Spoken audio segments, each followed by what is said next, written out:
நீங்க தான் சொல்றீங்கல்ல திமுகவுக்கும் டிவிகேக்கு தான் போட்டி, ரெண்டு பேர் தான் போட்டி. ஒன்னு டிஎம்கே, இன்னொன்னு டிவிக்கு, ஒன்னு ஸ்டாலின் சார், இன்னொன்னு இந்த விஜய் அப்படிங்கிற. அப்படின்னா அந்த ஸ்டாலின் அவர்கள் நிக்கிற கொளத்தூர் தொகுதியில நிப்பதற்கு உங்களுக்கு தெம்பு இருக்கா? தெம்பு இருக்கா? ஸ்டாலின் வேண்டாம், அவர் மகன் டெப்டி சிஎம் இருக்காப்ல, சேப்பாக்கம் தொகுதி, அவரை எதிர்த்து அரசியலுக்கு வந்தீங்க. என்கிட்ட இருக்கிறது அவர்கிட்ட இல்ல, அவர்கிட்ட இருக்கிறது என்கிட்ட இல்ல, அதுதானே வந்தீங்க. வெளிப்படையா சொல்ல போனா உதயநிதி ஸ்டாலின் சினிமால நடிக்கிறாரு. அப்போ ஒரு நடிகை போயிட்டு இவட சொல்லியிருக்கு, அவரோட பவர் பயங்கரமான பவர். என்ன பவர்? என்கிட்ட இல்லாத பவரா? நீ என்ன பனையூர் தானே, உனக்கு யாரும் தெரியாது. அவர் பவர் பயங்கரமா இருக்கு.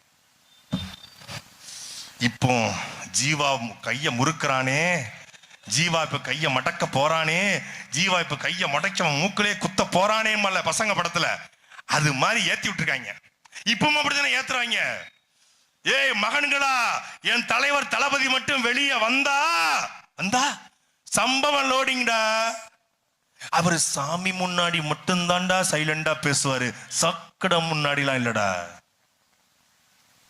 அவர் ஒரு தடவை முடிவெடுத்துட்டு அவர் பேச்சு அவரே கேட்க மாட்டாரா, பஞ்சா பேசிக்கிட்டு. சரிடா, இந்த சொல்லல நாரப்பைய பேசிக்கிட்டே இருக்கான், பாம்ப காட்ட மாட்டானே அப்படிங்கிற மாதிரி குரலி வித்த பஞ்சா பேசுறாங்க. வருவாரு, வந்துருவாரு.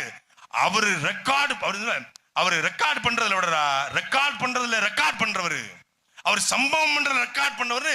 படத்துல பில்டப் ஏத்துவாங்கல்ல, வில்லன் ஏத்துவான், ஹார்மோனியம் ஏத்துவான் ஹீரோவுக்கு, அது மாதிரி ஏத்துறான். ஆதவர்ஜனா ஏத்துறான், நிர்மல் குமார் ஏத்துறான். அங்கெல்லாம் ஒருத்தர் ராஜ்மோகன் ஒருத்தர் இருக்கான். தலைவர் அவர்கள் அறிவித்த இந்த அறிவிப்புக்கு பிறகு நான் ஏன் பொம்பளையா பிறக்கணும்னு தோணுது.